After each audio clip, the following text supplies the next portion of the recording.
Okay, this is a 2v2 game I'm doing here. It's a game between myself and Crazyassassin versus Matrix Delicato and Matrix Kippe. These are the two Swedens that won the recent PT gaming tournament. This was our first game of 3. And they actually went on to win the tournament. So I'm going to shoutcast this game. Let's pause it here at 15 seconds into the game.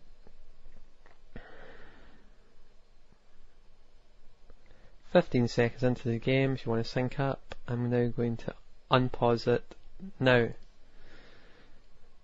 So as you can see, me and Crazyassassin both opted for Night Elves. We thought it probably wouldn't be the best race combination and that human and orc combinations would be the strongest, but we didn't really want to do the all spellcaster crap, so we were planning and doing quick pushes and trying to harass as much as possible and put them under pressure. And that's what we tried to do to all our teams, but we should have probably just picked humans and orcs or night elves and orcs and, you know, done the old spamming of healing wards. So Delicato, human player at 12 o'clock and the orc player at 9 o'clock. So here I am, I'm building an Ancient of War. The plan here is to, I think, get a lot of Huntresses. And I'm scouting with a Wisp. And Crazyassassin is also scouting with a Wisp.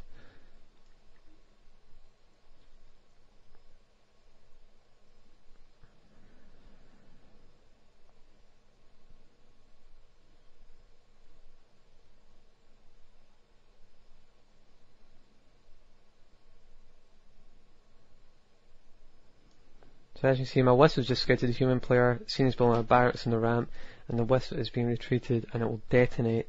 Yep, it detonates before the mage got the last hit in, so that mage did not get experience. So we're seeing some grunts here from the orc player. So a barracks first build. In 2v2 that's very common for the orc player to get grunts and the human player to get footmen. It's not so common to see just straight teching because it's very vulnerable to a double team rush, whereas in singles it's pretty safe because you can usually survive one person rushing you, but it's very hard to survive 2 at the same time. I know your partner can help, but it's still very, very tricky, a lot harder. So human player creeping his expansion. I don't think he's going to expand. He's just using those militia to speed up his creeping. And as you can see, me and Crazyassassin, I actually forgot my hero in this game. I forgot to start it, so by the time my Demon Hunter, the red one, is getting to the top left hand spot, they're already cleared. Oops. I actually got the experience there though, so that was quite good. As you can see, I got exactly the same amount of experience as the Farseer because I got the best creep out of the group. So that's quite funny. He did all the work and I got exactly the same amount of experience. 70 experience he has, and I actually got more experience. I've got 85.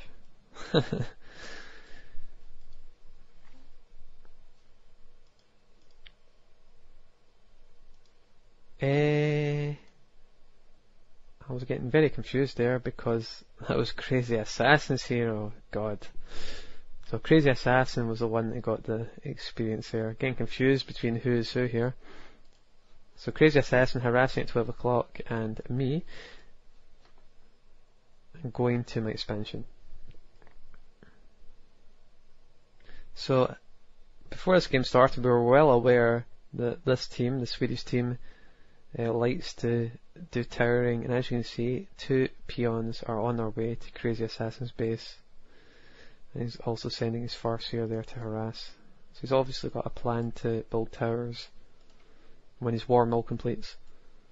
So he's killing that Wisp to try and get rid of its vision so he can start towers at the bottom part of Assassin's base. And because Assassin's done his normal strategy of upgrading straight away and going for a quick second hero, which in this case is a Keeper of the Grove, he just does not have enough troops to be able to effectively stop this turning. But at this point, Crazy Assassin said he knew he was getting turred when that wisp disappeared, but if he knew he was getting turred, then why the hell didn't he send his Demon Hunter and Huntress over to try and at least delay it? Because he had no clue there were grunts on their way. How could he possibly know that? All he is aware of is a Farseer. But oh well. So he's running to centre and he's getting turred, and he has no clue he's getting turred, so don't believe him when he says he knew he was getting turred. He now knows he's getting turred, and the grunts arrive.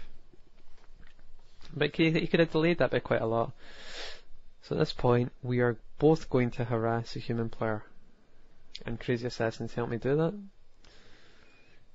And the human player is helping the orc player take out Crazy Assassin.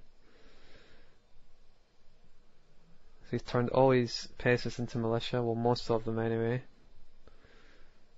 Feeding us a lot of experience here.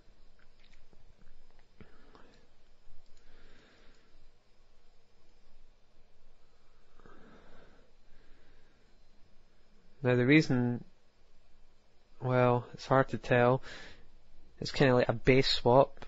They both realise they're going to kill Assassin's base, so they're quite happy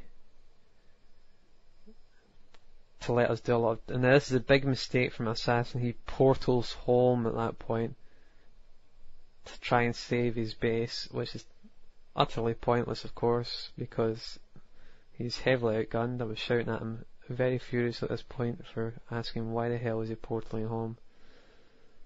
Very, very annoying.